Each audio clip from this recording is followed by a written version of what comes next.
Nagluto kami ngayon ng ginataang palakang bukid o tinatawag na kabakab dito sa amin. Sa inyong lugar po ba, ano po ang tawag nito at kumakain din po ba kayo nito? Nangilaw nga kagabi ang kapatid ko ng mga palakang bukid sa sapa at balak nga sana nilang gawing pulutan. Pero sabi ko gawin na lang naming ulam kasi matagal na rin na hindi ako nakakatikim nito at napakasarap nga din nitong gataan. 11 ang nakuha nila at lahat ay buhay na buhay pa kasi ang paraan ng paghuli nila ay dinadakma lang ng kamay.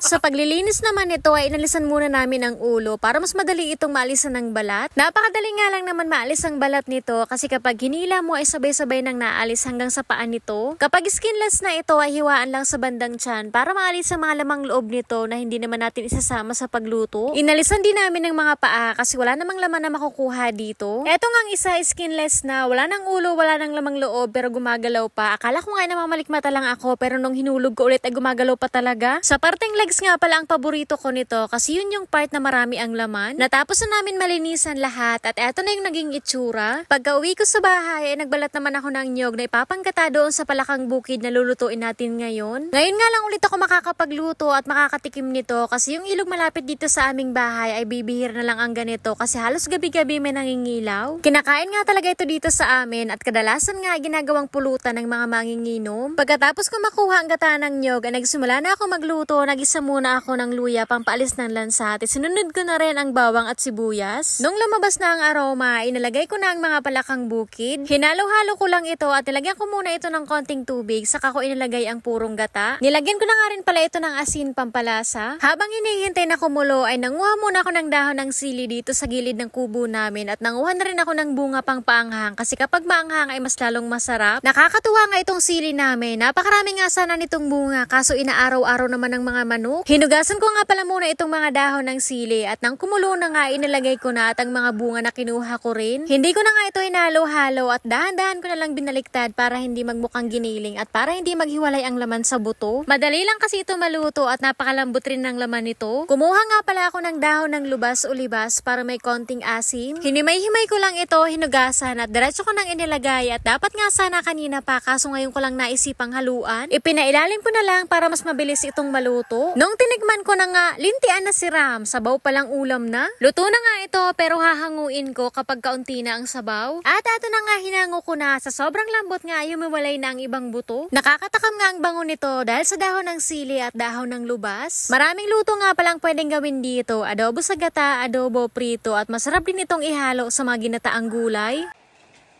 Ay.